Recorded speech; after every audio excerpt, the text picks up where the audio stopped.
Hello guys, my name is Dane and welcome to my least used weapon again. Every time I use my least used weapon, of course there's a different weapon that's gonna become my least used. But I had a few weapons that I knew that I was gonna check out anyway within this series, and the next one up is a gun that I have been dreaded. I didn't really want to use this gun at all because I used it a bit in the CTE, but it sucked. I didn't like it and it's kinda bad. And the one that I'm talking about is GROZA-1. It's a carbine that has a lot of damage potential up close, but the downsides to it is it's hard to control. The accuracy isn't really the best, and you can't compensate with it because you can't really throw different attachments on there. The muzzle attachment and the grip are locked on. You can't change them at all. So if you suck with it, well then you're fucked. Then you might as well just go use a different weapon, and that's what I really didn't like about it.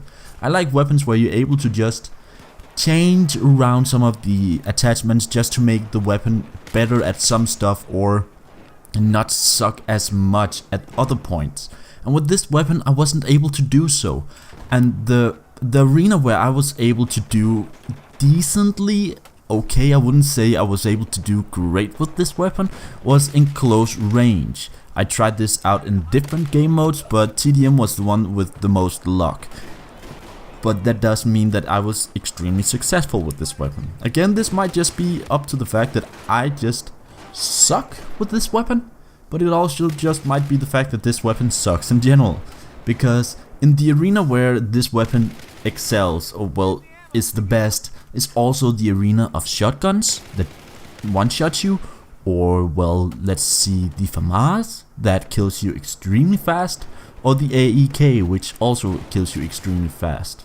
And the upsides to all of those other weapons is they are easy to control, they are easy to manage, they are easy to handle, they can take different scenarios. Like the AEK, you can use that at medium and kind of long range if you manage the tap fire just right. Shotguns, kind of the same. Of course you can change some stuff around to make them better at longer range, and you can make them better at hip fire and stuff like that, and you're able to use them in different scenarios and different areas of a map.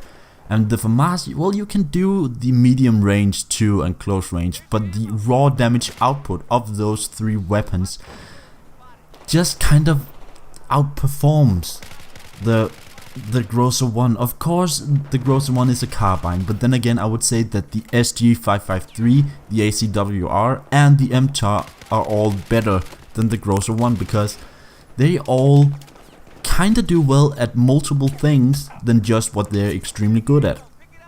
Compared to the GROZA-1, it only does one thing and not really good. With the others, you can kind of compensate at range, you can slap different attachments on there, you can make those better for their strengths and kind of compensate for their weak points. You can't do that with the GROZA-1. So the fact that I, throughout playing with this weapon, which I dreaded before I started playing with it, and I still do, I'm not gonna go back to this weapon. I see why I didn't use this. There's so many better, easier and just more viable and diverse choices out there, like the ACWR and the SG553. You can use those at medium, close and long range as well, and you can use them in different engagement battles and in many different maps.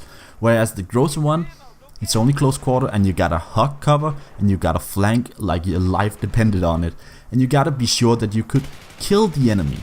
If you didn't use flanking and cover like your main objective, like it was, well, I think that the way that this weapon will be used the best is if you just came from the Division Beta, where you had to flank all of the time and you had to make use of cover. Then you would be kind of feeling at home because you really had to hug corners and covers and walls just to be able to stay alive. I know that this is really what you should do in general in Battlefield 4, but with the other weapons you are able to kind of rush. You can jump over the cover, you can rush forward, you can push, you can manage the situation to your liking, but you can't do that with the GROZA-1. You kind of have to sit there and hope nobody flanks you, and that happened a lot. So I don't see why DICE added this in like, oh, here you go, new free weapon.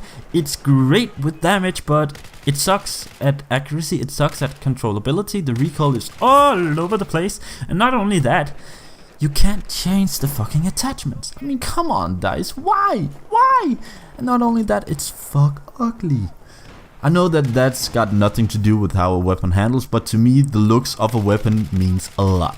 Yes, you heard it, I'm all about looks when it comes to items. They need to look cool. If they look like shit, I'm not gonna use them. Like the GROZA, that's kind of why I never really used them at all, to be honest. Just the raw look of them, I was like, nah, not good enough for me. But while playing, I didn't see anyone else but me use the GROZA-1, and it was understandable because every weapon outperformed me. Every weapon was way easier. I could see this weapon being used as some sort of terrible weapon challenge, but that's it. That's all it is. Or if you lost a bet or something like that. Nothing else. So this is kind of a negative video about this weapon.